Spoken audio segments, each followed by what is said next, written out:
Hello guys and welcome back to our channel. Today I will show you how to connect PayPal to Beacons.ai. So in order to do this, first of all navigate to your Beacons page. Log into Beacons.ai using your user credentials and you will see your dashboard. On your dashboard, click on your profile icon at the bottom left corner.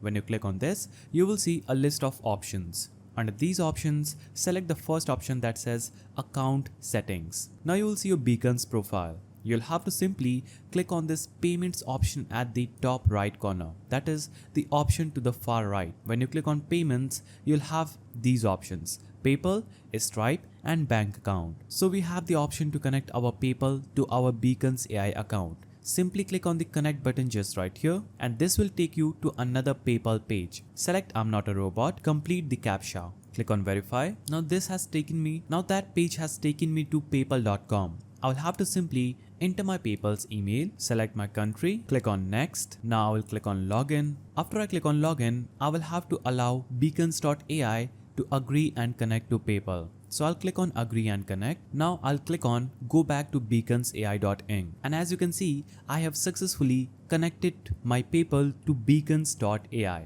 That's the simple way you can connect PayPal account to Beacons.ai. If you found this video helpful, please don't forget to give it a thumbs up, subscribe and hit that notification bell. And I will see you in the next video.